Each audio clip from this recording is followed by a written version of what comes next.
For half a century, WJPZ Syracuse has been the greatest media classroom on the planet. We've trained students from the 1970s to the 2020s on how to run a professional radio station. But the lessons learned and relationships formed go far beyond studios and transmitters. Taking a look back through the eyes of those who experienced it. This is WJPZ at 50. Welcome to WJPZ at 50. I am John Jagay, very excited for today's guest. He is going into our Hall of Fame in March, so we're going to touch on that in a little bit. If you went to school with him, you probably know him as Happy Dave, but if you met him in recent years, you'll know him as Father Dave. That'll be Mr. Dave Dwyer. Welcome to the podcast. You threw in the Mr. too, just for like variety. It just popped into my head. John, Jag, if you will, thank you for having me on. It's been a while since I've done some sort of radio or podcast with a fellow JPZer. Yes, but not long since you've done radio. So with the SiriusXM mic flag right in front of you there, we're going to come to that in a little bit as well. And actually, I have to correct a mistake that I just made. My producer now on my show that's on every night on SiriusXM, she's a former JPZer, so it's only been a few hours, actually. All right, shout her out. Shout her out, Krista. She was Krista Demore when she was at Syracuse, and she married another fellow Newhouse and JPZer, Clay Lepard. He's a broadcast news reporter, and they live in Cleveland. They have a little child, Carmen. So Krista Lepard, my producer on the Busted Halo show. Excellent. Well, let's start at the beginning. And how, I don't know if I should call you Mr. Father Happy. No, it's not Mr. It's anything but Mr. All right. No, Father Dave, Happy Dave, whatever you like. Father Dave, how did you get to Syracuse and end up at the radio station? Boy, yeah, going way back into the days of high school when I was participating in a TV and radio that we had at our public high school, and really feel like I kind of got the bug. I was playing with like one of those mini cassette tape recorders, that had the two buttons where you press play and record, as of when I was 6 or 7 years old. And we were pretending to be radio hosts instead of, I don't know, team sports or something. That was my sort of after school fun. So I think the bug was in me all from the very beginning. And then I picked communication schools when I was going to college. Almost went to Ithaca, but decided on Syracuse. Really, one of the things that pushed me towards Syracuse was the things that were available to us, such as, at the time it was called UUTV, which I know now is Citrus. And then, of course, the few radio stations that were there in my time, WAR, WJPZ, and there was another one, I think, even as well. But it was those sort of things that really attracted me to Syracuse. And quite honestly, I learned, I would say, a lot more about the broadcast industry and things that have stayed with me all these years from UUTV and WJPZ than I did in a lot of the classes. Classes were great. Glad I was there. But it was the practical, on-the-ground experience that we got working as students at these kind of places that was so invaluable that I still draw on today. So you mentioned being the class of 86, getting to WJPZ. The station was on AM, and you were there for the move to FM, right? It was on AM for many years since the 70s until I got there. So I believe the story is, if I'm getting this right, the summer before my freshman year, the AM transmitter tower was on the top of, Mount Olympus, I think, way up on, so maybe Flint Hall or one of those up there. And over the summer, the maintenance folks had discovered leaks or something, and they took down the tower. So when I started as a freshman at WJPZ, we were not on FM. We were not even on AM. We were only on the campus cable system. I think it was Channel 7, if I recall. Lucky 7. They had like a pulsating graphic that would go to like the waveform of our voices or the music. That's where I started my broadcasting career, was people that were up. Because, of course, my first shift on WJPZ was a 1 to 4 in the morning, I think, when we were still in a little white old house with creaky stairs to get upstairs to the second floor, and playing off of turntables, 45 RPMs off of turntables at 1 in the morning when clearly nobody was listening. But that's when it all started. I'm told there was Felicia was the one listener. Chris Godsick told me that. Felicia would call every night, and she would ask for Rick Springfield. Felicia was our most, perhaps our only, but our most devout listener. She would call every night, and she honestly didn't really, and we really, God bless her, we didn't think she was actually calling to request a song, nor did we grab a Rick Springfield record every time she called. That was just kind of like her intro, like on a sitcom when somebody bursts through the door and that's their opening line. That was just her salvo. And what she really wanted was the DJ to talk to her when he wasn't on the air for, all night long to keep her Some coming. companionship, of course. Of course. And then I went into a career where I essentially did that. Stained glass window right behind you I'm looking at and everything. When the station goes to FM, tell me what a difference that was for you and for your classmates. It was great. It was halfway through my junior year. So I guess it would have been January of 85. What am I doing the math right? Yes. Yes. My junior year. So all of freshman and sophomore year, we were working hard towards this goal, and a lot of dedicated people. If I start naming them, I'll forget all the key ones. But certainly many dedicated people of my peers that were working hard, getting the licenses from the FCC and permissions from the university or whatever it took. It was a lot of work to get us on. And then it was at that time that we had always had the call letters WJPZ, but they decided to go with Z89 as our kind of on-air personality, or the on-air sound, if you will. And they picked the format for the music. But it was at the time that it was very popular. I grew up in New York. And it was at the time that Z100 and many of the others around the nation were using like the X's and the Z's. And it was perfect because we already had the Z in the call letters.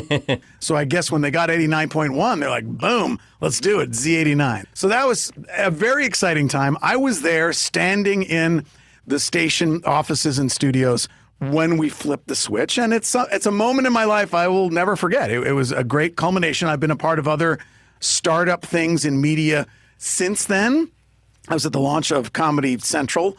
So remember the flipping the switch on that and some other things. But I mean, it was monumentous. And the difference being, of course, you're not talking about multi-million-dollar media corporations that were able to start up some sort of new channel. This was a bunch of college kids, and we did it. Yay. Do you remember who was in the room at that exact moment?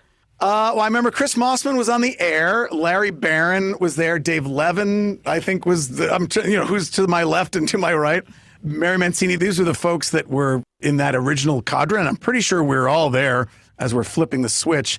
So prior to when we went on FM, when we were still on the cable station, I had, and this was part of how I got the old Happy Dave moniker and personality. My freshman year, I lived on a dorm room floor in Lawrinson. Mm-hmm. So I was on the 11th floor of Lawrinson, and my roommate was the nickname giver.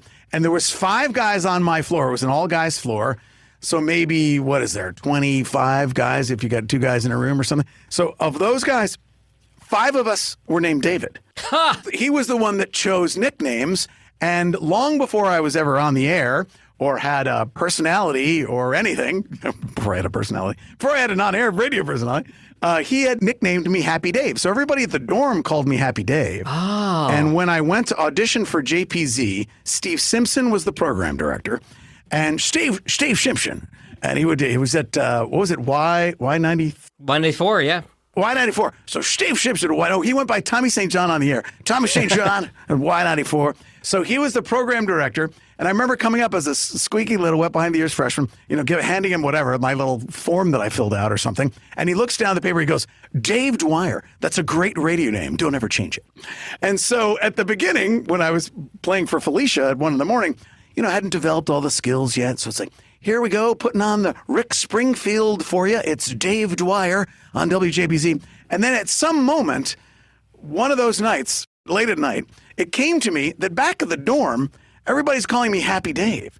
And so at some point it just clicked and I started using that on air, and it was like the sort of metamorphosis of the personality came through and all the skills came rushing in. And there suddenly I was a CHR DJ as Happy Dave. So I was doing prior to when we went on FM, Steve Simpson, again, I'm pretty sure the way he used to assign the various time slots is that we would all sit in a big room and he would go through the schedule starting with like the least desirable. So starting like with the 1 in the morning ones, and people would raise their hand and he would look around the room and go, okay, I'm going to give it to you.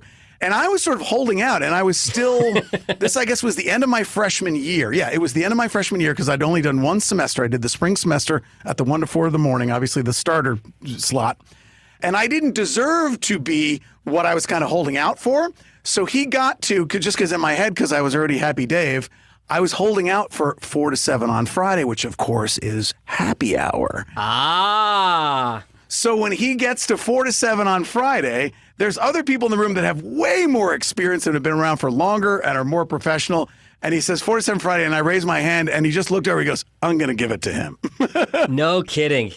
And it was Happy Dave on the happy hour. And that would have been all of sophomore year and then the first half of junior year. So for 3 semesters, I did the Happy Dave happy hour. And then when we went on FM, Dave Levin was the program. He was the chief announcer, I think. And he wanted to put together a morning show that would kind of break the convention of what we had always done, which was everybody only gets 3 hours a week. Yeah. We want to have as many people involved as possible. It's the radio classroom, training for the best on the earth. And we wanted as many people as possible. But Dave kind of went out on the limb and said, radio stations, particularly CHR, they've got like a morning show. Right. And we should have a morning show that's the same every day. So we put together kind of a cast of characters, again, along the lines of the Zoos or the Z morning shows or those sort of things that were popular in the 80s. Yeah. And we had a little cast of characters, but I was the one sort of anchor. So we had different people on each days of the week, but Happy Dave was the one on and we called it the Cra-Z Morning Crew. We came up with that name. Yeah. I think they probably still call it that. And we came up with that name when we went on the air. And so I think it was my second semester senior year, maybe my first semester senior year. I actually registered for a class Monday, Wednesday, and Friday. I shouldn't say this. It was comm law. It was communications law required for all new house students. And you're a senior, you got to take comm law. Mm-hmm. And it was Monday, Wednesday, and Friday at like 8 or 8:30. And I was on the air from 7 to 10. So, I actually booked a class in conflict with the radio show. And occasionally would show up and did okay, I think, in comm law. I'm probably using more of that these days in my current career than the way the industry's gone. Yeah, I would. Some of the other skills. So we went on with the morning show, the Cra-Z Morning Crew, and there was a lot of Dans. There was Dan Class, Dan Walkoff, Captain Chris, Mary Mancini, Tom Giaroso, Scott Sookman. These were kind of a lot of the morning gang with the slide whistles and the whole traditional morning show sound.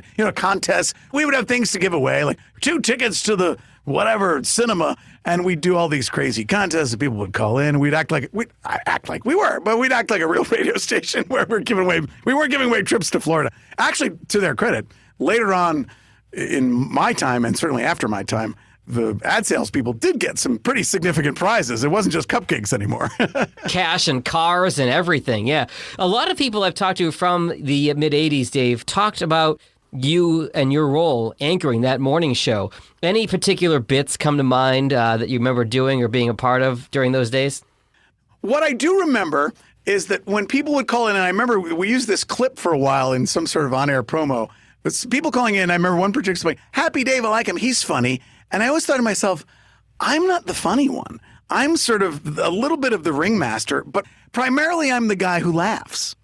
And so all these other people would be around me doing goofy stuff and funny stuff, and I'd be laughing. And then once there'd be a big laugh, I'd hit the song and hit the post and we're out. So to me, I was having fun while everybody else around me was really the funny folks or the insightful. Mary Mancini and I did the show Mary Mary. Yep. Something of a branch off of Happy Dave, I think. But Mary Mary, I remember the fact that I lived in Watson Dorm. Yep. Which is where the studios are still, I think, to this day. Yep. But I chose that my last 2 years, junior and senior year, because of my heavy involvement in JPZ, and partially also because I'd be doing the morning show. And so all I'd have to do is literally wake up, roll out of bed, and did not have to go outside in the Syracuse winter. Agreed. Through feet of snow. Whereas Mary was coming from, what was that up campus near where we're going to have the drumlins? What's up there? Oh, South Campus, yeah, where the apartments and stuff are, yep. South Campus. So she lived there, and we'd have 3 feet of snow, and she'd be trekking in, and a few minutes late, and I'm like, tapping my watch, and I'm still in my pajamas practically, and a hat on my head because I haven't taken a shower. And it wasn't even like it was 5 in the morning; it was 7. But for a college student, that's a little early. It is. It's the podcast celebrating the world's greatest media classroom. It's WJPZ at 50. Hey JPZers, it's Sam Candell, class of 2018 and chair of this year's Banquet Committee. Banquet 38 will be March 4th, 2023, and time is running out to get your tickets. You can buy tickets now for $125 through February 28th. Get them now through the link in our show notes. Looking back at half a century of broadcast excellence. This is WJPZ at 50. So you graduate, and then take me through some of your career arc since graduation and where you started and to basically to where you are now.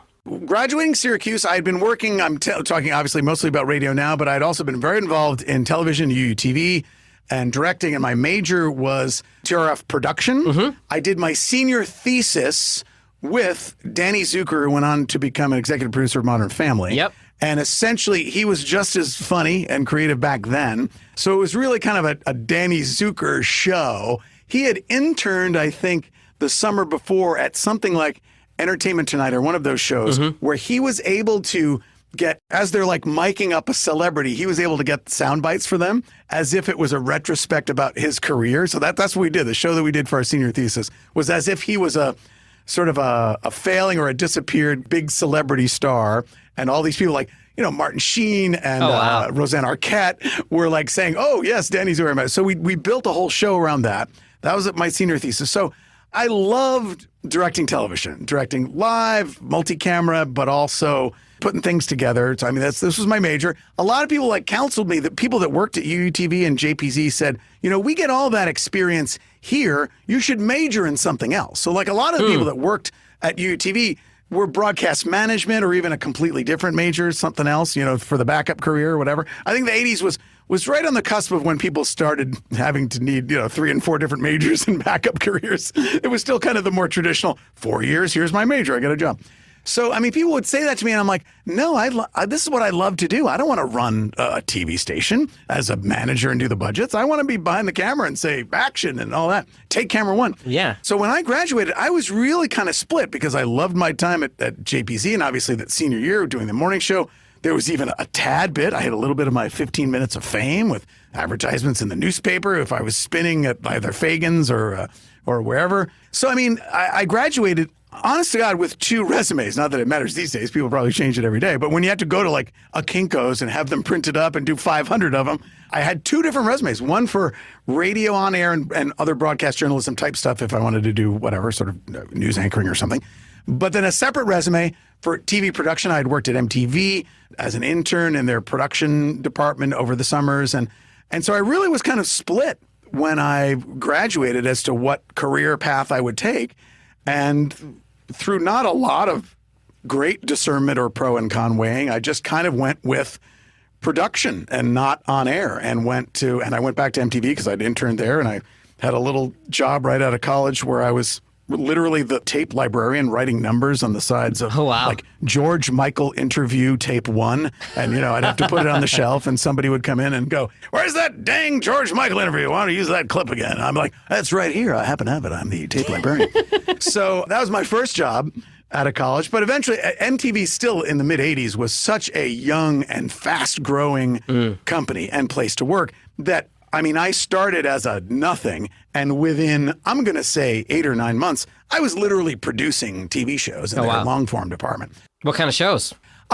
So at the time, it was still mostly VJ segments. So I worked in the department that they called long-form. Out of that came things like the Unplugged series and almost like the Behind the Music, that was VH1, but it was kind of those rockumentaries. I think we kind of coined the term when I was there. Rockumentaries, like a half an hour. I do remember the George Michael one when he came out with his Faith album because they shot it on film and they wanted to look real cool and, you know, go over the top and all that. And then I started working on a lot of comedy stuff. So I worked with a great guy named Bill Aiken, who died very young in his 30s. But he was really he took me under his wing. We worked with a lot of comedy stuff. We did a show called The Half Hour Comedy Hour that I was directing and helping produce. At the time, people used to call comedy the rock and roll of the 80s because it was such a stand-up comedy boom in the mid to late 80s. You know, back in the day, before that, you'd have to be on Johnny Carson in order to get any kind of TV exposure. Sure, and then with the advent of cable TV, there was a lot more of these shows. So we did one on MTV called The Half Hour Comedy Hour. Comedians doing stand-up comedy, but interspersed with little comedy skits and bits and things like that. But I mean, the likes of, honest to God, David Spade, Ray Romano, Chris Rock, Adam Sandler, all these guys were, some of them doing their first TV. They were just coming up at that time. Just coming up. And I was like editing all of their bits. I could recount every one of their routines when I would see them. And people like I got to be friends with Adam Sandler. And somebody like me, again, back to the morning show, JPZ, somebody like me who has a good laugh, comedians tend to like to have around. So Sandler would honestly call me up every time he was on Letterman and go, Dwyer, I need you there. I gotta have you there. I gotta have you there, Letterman. Wow. Just because he knew that I would be in the audience. One time when I was working at Comedy Channel, on Monday morning, somebody came up to me in my office. I was directing a comedy show, and somebody came up to me in my office and said, were you at SNL this weekend? I'm like, yeah, how'd you know? They're like, we definitely heard your laugh. And there it is. I was right under the microphone. And in fact, I remember it was the first time that Sandler did Opera Man. Oh, wow. And if you go back and watch it, nobody else thought it was funny. And I did. And so you could clearly hear me laughing. I was right under a mic, and he was cracking me up, as he often did. Of course, absolutely. So what's next after MTV and getting into some of all this comedy stuff? Well, all along, even way back to my freshman year at Syracuse, I was also, in addition to all this, always very involved in my Catholic faith and never really thought, honestly, never had an inkling or a calling that I would be in ministry. Okay. It was just seemed to be something that, and a lot of people do this. You know, there's only a few priests and nuns, and everybody else that kind of is involved is a layperson who has a job and a family and all that. It just seemed like this is what I would do as my avocation. So at Syracuse, I'd be leading retreats and Bible study groups and all this kind of stuff. And after graduating, still very involved as a young adult. So in my 20s, my late 20s, I went on a trip with my church group to Denver, Colorado, when Pope John Paul II came for what's called World Youth Day, and they do it all in different places around the world. And it's for, they call it youth, but I mean, usually we think of like teenagers when we say that. Typically in the broader international community, that's more like 20-somethings, kind of like young adults. Yep. So sometimes they get 3-4 million people, and this was a gathering in Denver, Colorado. I'd never been to Denver. I'd been out of work for a while because the show at the Comedy Central had ended. And so, you know, between gigs, right? As a freelancer, that's the best time. On the beach. Right. So decided to go to Denver. And again, into my Catholic faith, but it was kind of like one of those, well, John Paul II's getting a little old. You know, I've never seen him. Let's go see him in person. So some of my friends, and we went. It was a group of about 20 of us from my church group. And I, during those 4 days, had a very profound, life-changing experience that I can only describe as a call. Wow. It was not like a voice or a vision, but it was definitely a feeling down deep inside. I mean, even very specifically to priesthood. Okay. That I, again, had never thought of before. And when I got home, that was August of 1993. When I got home, I started, inquiring and knocking on people's doors and doing the recruiting of all the various different Catholic religious groups. And that was August of 93. And by May of 94, I had entered the Paulist Fathers novitiate. And since then, I've been part of their community. So we've often heard at a banquet where Dr. Rick Wright gets up there and talks about many of our illustrious alumni, President Company included. He talks about getting a call from you saying that you're going to enter the priesthood and him being a bit surprised by this phone call. I'm wondering if you can give us your side of that phone call. Well, first of all, I remember him leaving a voicemail. Okay. You know what it was, John? I called him for a reference. Oh, there you go. When I was applying, because, you have some academic references and other kind of references. I called him for a reference. And so the voicemail went something like this. Happy Dave. Happy Dave entering the ministry. Happy Dave, I myself am part of the AME Zion Church. Happy Dave. And he just went on. He just kept saying Happy Dave on the voicemail and called him back. And he was thrilled. I mean, I obviously remember his influence. I remember very clearly one of my writing teachers at Newhouse, Dr. Sharon Hollenbach. Mm-hmm. And I remember her saying on graduation day when I saw her, oh, hey, thanks. I've got the little cap and gown on. And she's like, if you don't do something in your career using your voice, I'll be very disappointed. Wow. And that stayed with me. And that was even long after I decided not to do on air and do behind the scenes production and directing and comedy and all that kind of stuff. But it sort of came back to haunt me when I went into the ministry. But then years after going into the ministry, then all of a sudden somebody invented podcasting. And here's another shout out to one of my Cra-Z Morning Crew fellow JPZ alums, Dan Class, Danny the K went by. He wrote one of the first and very prolific and successful books on how to produce a podcast. Okay. Podcasting for Beginners, I think it was called. I can picture the book. It was like sort of lime green on the cover. And so I was doing the ministry, and they gave me this sort of website that we were branching out into other media. And I'm like, I don't know anything about no websites. I'm not a good writer. But of course, the talking, I'd been doing the talking. So we decided to start doing a podcast. So I looked up, I bought Danny the K's book, and I even called him and I said, hey, we're doing what do we do? You need this. You got to upload the files and got a microphone and all that.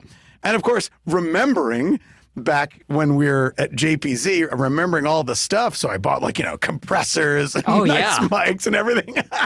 You got to have the egg crate foam on the wall like you got there. Yep. And all that. And we started doing podcasting. And it was soon after that SiriusXM approached the Archdiocese of New York and wanted to start an original to them, only available on the subscription service, channel of Catholic programming. Their business model is that they pay for programming if they can get a unique niche audience. So right before the Catholic channel went on the air in 2006, they had just added like a NASCAR channel. So they look at, 80 million or 100 million NASCAR fans in the States. Where can they only get, the audio from the guy who's driving the car? If we have a station that's the only place they can get that, they're going to pay $14 a month for, at the time it was Sirius or XM. That's their business model. And honestly, most of the people, when they do surveys, most of the people that pay their monthly fee, it's for one channel. Really? Even though there's 300 channels, they're not paying for the variety. They're paying for that one thing they can only get there. So that's what, and they saw 80 million Catholics in the U.S. and more in Canada. And they're like, well, let's do a channel of original programming and we can program it here in the Archdiocese of New York. So essentially they approached the Archbishop of New York and said, if we gave you money and equipment and satellites, would you like to provide the programming? Wow. And of course he said, yeah, that sounds like a good idea. So I heard that they were doing that, and having been part of startup things, I sent him over a CD of our podcast, and I said, you know what, just put this on at 2 a.m. I know it's hard to fill 24 hours when you're first starting up, Sure. So put this on at 2 a.m. They heard that, and I got a call from one of the execs at SiriusXM, and they said, again, it was Sirius Radio at the time, before the merger, and they said, yeah, thanks for the CD. We'd like you to do a full-time, 5-day-a-week live call-in show. I'm like, oh what? And you're in great JPZ company at SiriusXM, from Dion Summers to Dave Gorab to... Took over the whole place, yeah. Rich Davis, you name it. Like, we've infiltrated all of SiriusXM at this point. Dion and Rich, I think, are two of our finest, obviously in many ways. People have come out of JPZ and gone on to many great careers. In terms of on-air, Chris Bungo in my day, Mike Tierney, who went by T-Bone on the air, Rich Davis and Dion, I think, are really, from my memory, I mean, there's maybe people that are good that I haven't heard, but they're just really some of the best that are still, I don't know if they're all still, but Rich Davis and Dion still in on-air and, national on-air. Rich Davis is just hard to beat. So good, so tight. He was a classmate of mine, yeah. Was he really? Okay. Yeah. He can do talk, and he can also do music and hitting the post and, being concise. And so JPZ, a great, of course, media classroom, as we always say. But yeah, at SiriusXM, there's plenty. Dave Gorab is my boss, He was the one just a couple of days ago. I know when you're going to put this up. But a couple of days ago, I was in Rome broadcasting live from Pope Benedict XVI's funeral. Dave Gorab is one of the higher-ups that sort of, gets to decide on that thumbs up in the old budget. Yeah, let's fly him over there and do all that. Right. And he gave some very nice kudos to how we did the word picture. It was interesting getting into talk radio after, and you probably find this doing a podcast. Even having done the morning show on music, that's only so long. I mean, you're not, like right now, I fill 52 minutes, an hour, twice that. So over 100 minutes a day. Well, it's just me talking. A couple other people on air, maybe some guests and some callers. But it's not like, let's talk and, have a laugh and hit the post and hit the song and play 3 songs. It's a lot more talking than it is doing music radio. So that took some getting used to. Because when I got into podcasting, I realized I wasn't talking over a 15-second Katy Perry intro anymore. Right, I understand. Right, yes. Exactly. You got to keep talking. At first, because it was a 3-hour show at first. And we did 11 years of 3 hours. 3 hours from 7 to 10 at night, 5 days a week. I remember it was almost exactly 6 months that we were on the air, that there's this tremendous panic or nerves or whatever. It's like, how are we ever possibly going to have enough to say? Yeah. And at 6 months, it just clicked, and it's like, we're never not going to have something to say. There's never, now it may not be Pulitzer Prize winning every single second, but it's talk radio. We're always going to be able to talk. We have conversational people like our personalities and are going to tune in, even when we're just talking about our day or whatever.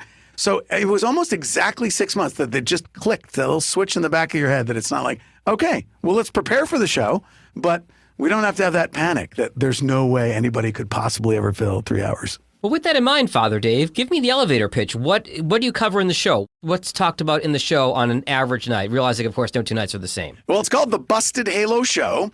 The name Busted Halo was around even before I took over the ministry. It was the Paul's Fathers, my religious community that I joined after World Youth Day, and was ordained a priest with them. It's kind of like in the Catholic Church, there's different subgroups, like the Franciscans are the ones that wear the brown robes, and the Jesuits, they teach at universities. The Paulists, my group, is American. It's fairly young. It's only about 160 years old. And we have always done a lot with media. I'm standing right now in what was one of the first AM radio studios in the country, in the United States. It was WLWL, the Paul's Fathers, my group. It was an AM radio station. You could hear it. Of course, it used to bounce off the ionosphere, and you could hear it in Chicago, all those old stories about radio. When they built this building that I live in, which was built in 1931, almost the entire basement floor has these double thick walls, soundproofing tiles that are probably made of asbestos, John. I'm looking at them right now. I don't know. These are old. But anyway, so they built this, and we had been doing radio since the early days. Did television in the 1960s based out of Hollywood, a show that would air on Sundays on secular TV stations. So a lot of people knew my group, the Paul's Fathers, from the show called Insight. Our founder in the late 19th century started the first Catholic book publishing company. So we'd always really been involved in a lot of media. And so they had created this ministry to young people called Busted Halo that initially was a website primarily. Okay. And then my predecessor moved on to a different ministry. They asked me to take over. And I'm like, I don't know about, doing and editing articles. So they hired somebody else to be the editor of the website and me to take it in a new direction. So we did a lot of this media stuff. So the show that we do every night on SiriusXM on channel 129 is primarily what we subtitle it as is answering your questions of faith. Okay. I found that in ministry, not only with young people, but people of all ages, Catholicism and maybe even just religion broadly in general is something where people kind of know some stuff, but they wonder about a lot of stuff. Like, where do we get that? Or why do we think that? Or why do people believe that? Or why don't other people believe what we believe? All that kind of stuff. So even when we would do in-person retreats, when we started podcasting with Dan Klass's book as a guide, we didn't know what we were going to do. We knew we should podcast, but we didn't know what we were going to do. Should we pray? Should we read sections of the Bible or something? And on our retreats in person with young people, their favorite part of the whole weekend was when we sat in a circle and people could write down anonymous questions on a piece of paper and we'd pull them out of a hat and answer questions. Oh, wow. Okay. So we started doing that as the podcast. And then when we went on the air, it's answering people's questions of faith, which is a good chunk of it. Obviously, we'll have guests. We'll take calls. We do on Monday night. We actually do ask for people's prayer requests about what's going on in their lives. What should we pray for? Wow. But it would also tend to be, I think, like any good talk radio. My co-host has been with me for 16 years, and he's a young person. He's now 40. He was pretty young when we started, but he's now 40. He was a stand-up comedian. He really loves the medium of radio and loves giving me a little what for and a little guff. And people, I think, love hearing the sort of real human side of a priest. We've had callers over the years say, I didn't know priests were allowed to laugh or, or have fun or talk about what they eat. So a lot of it, John, is it's just our lives. I mean, when we sign on, the first 20 minutes, we now do a 2-hour show because after 11 years, I went with the whole Johnny Carson negotiating thing. I'm like, okay, no more Fridays. Let's do 2 hours instead of 3. So we do a little bit less than we did for the first 11 years. But really, the first 20 minutes or so of every show is just kind of like, what's going on? We're checking in with our lives. My producer, who I mentioned, who's a JPZ alum, she's a new mom of a 1.5-year-old. I mean, you don't need to script a lot and just flip on the mics and go, so what did she do today? Exactly. And what I didn't realize, particularly about talk radio, I would say music radio too, but particularly talk radio, it's such an intimate medium that people really feel like not only that they know us, but they're part of the family. I mean, when we will occasionally do something live and in person, I'm going to be at a big Catholic convention that happens every year in Anaheim, California, with about 20,000 people or so. And we do the convention floor and we set up our little table and we broadcast from there on location. And people come up and say things like, I feel like you're a part of my family. When people eventually do, mentioned that my co-host has been with me for 16 years. but not everybody that's been part of our on-air team. People have come and gone. And when people leave the show, I mean, we have a couple of days of goodbyes with people calling in and tearing up and saying, I feel like I'm losing a family member. I've had people say to me that I've never met in person, well, here where I am in, Oregon, Father so-and-so is my pastor, but Father Dave, you're my priest. Oh, wow. It is that intimate a medium. It's amazing to me that I didn't even remember from the days that we worked in music radio. I knew people would connect and they go, there's some fame or whatnot. But the way in which we can just touch people's lives, I mean, think about it today, just with headphones or ear pods or whatever, you're literally inside somebody's head. That's actually something that I tell potential podcast clients, and I'm pitching them on working with me on a podcast, is I tell them, what is your favorite morning show that you grew up listening to? If you were here in the Detroit area, I mean, the top morning shows here or whatever it is, you feel like you knew them because they were on the bus with you on the way to school or in the car on your way to work. Right. And that is the intimacy of audio, and that is what you are describing right now to a T. That really did surprise me, and yet I don't take it for granted now. Absolutely. It's a very powerful medium. We have a great responsibility that what we're saying. I mean, I definitely have a personal stance that while it may work in a lot of either cable news or talk radio to be very polemic, I don't think that's good on either side, wherever pole you want to grab and be dividing or polarizing. Yeah, it's going to get a lot of people to click or to tune in, but I really feel strongly that that's tearing us apart as a society and also even internally as a church. Sure. So try to be fairly, as St. Paul said in his letters, being all things to all people and trying to not take sides on whatever. I mean, we don't do a lot of necessarily political stuff, but I mean, it's easy to get a lot of people tuning in or, liking you on social media if you just find the most volatile thing you can say, whether it's left or right. Yeah. And it's tougher, and I don't want to be patting myself on the back, but it's tougher to try to not do that and to still maintain an audience and people that feel they can come back every day and people that will tune in. It's probably not a lot of the big spikes of huge numbers on any given topic or whatever, but it feels more like a long-term relationship rather than just a quick flash in the pan. You alluded to this a couple minutes ago. I wanted to ask you this. What do you feel is the biggest misconception about priests and the priesthood that you wish you could put to bed? I'm sure you could go for an hour on this, but give me just your top one or two where, no, that's actually not what this is, or that's not what my life is like. Well, I mean, for Catholic priests, probably one of the big things is what is this weird anomaly that you all embrace called celibacy? And it's like, well, I've heard a lot of parishioners at parishes, people that have been around church for a long time, who kind of joke with you and say, Father, I've been married to her for 40 years, but I don't get any more sex than you do, Father. So I mean, oh, jeez. It's something of a false, a false image that one of these things that is constitutive of Catholic priesthood, that is not in every kind of ministry, certainly not even every kind of Christian ministry, that is that we choose not to get married, not to have one person as our lifelong love. And yet I have very intimate relationships. Sometimes we use that as a euphemism for sex. Sure. But as we were just talking about radio, intimate in a lot of important ways, where the nurturing of long-term relationships with parishioners or even people that I don't know and I haven't met. I mean, I definitely feel that kind of generativity that a parent would feel, that, they're passing on something to another generation. So I think one of the big misconceptions is that, if people choose celibacy, it must mean that they're no good at relationships or they can't get a date or they're ugly or whatever it is.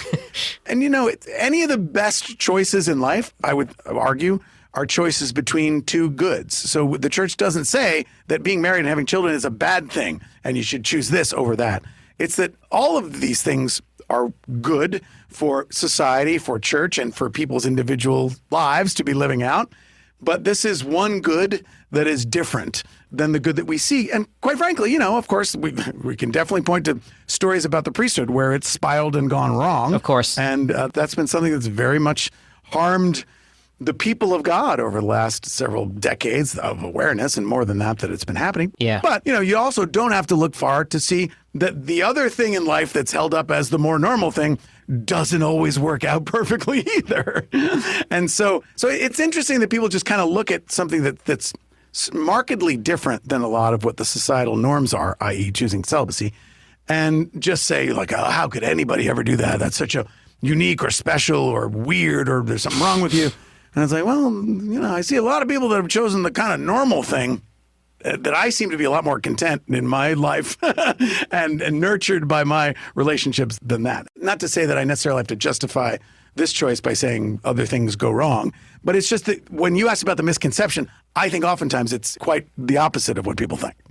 I think that says something about you getting something out of those interpersonal relationships with parishioners, with listeners. When I first reached out to you to come on the podcast, you were one of the only guests that their first response was, well, tell me about you, John. What do you do? That was your first response. You asked about me as opposed to saying, let me come on and talk about myself. And I think that says a lot about you as a person.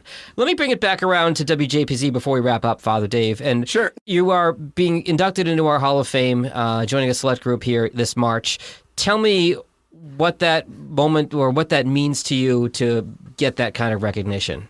I mean, it's wonderful. It's not something that I would have, even as I saw some of my peers, either given I think at one of the early banquets, I might have given one of the keynote addresses or something. But it's not necessarily something like I felt I deserved or should have, or just because I was Happy Dave or I was there when we flipped on FM. So therefore, when it comes, it's a very humbling and honoring choice and recognition. I don't know how much fame I've brought to WJPZ. We've been talking about it a lot lately on the show, now that my producer is also there, and we're both planning to come in March for the Hall of Fame ceremony.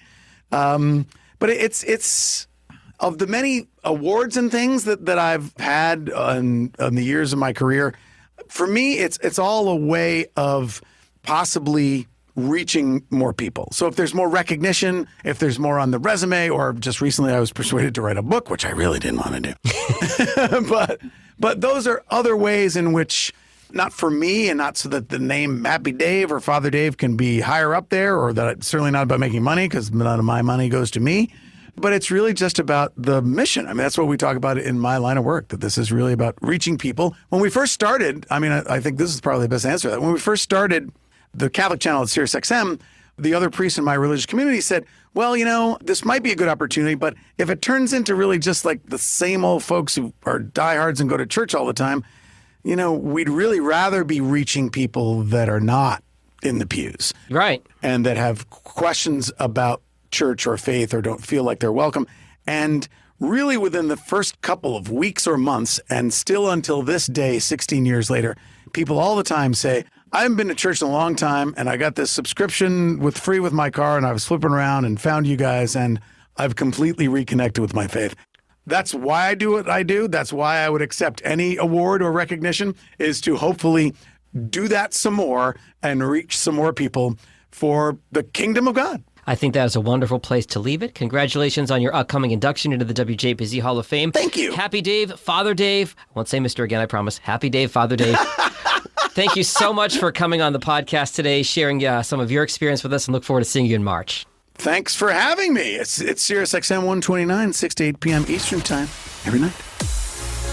The WJPZ at 50 podcast is created entirely by the staff and alumni of the world's greatest media classroom. It's hosted by John Jag Gay, class of 2002. Editing help from James Bames Grundy III, class of 2020. Imaging by Maureen Cooper, class of 1999. And Ed Lacombe, class of 1985. Podcast artwork by Marty Dundix, class of 2001. Follow WJPZ at 50 on Apple Podcasts, Spotify, YouTube, or wherever you're listening right now.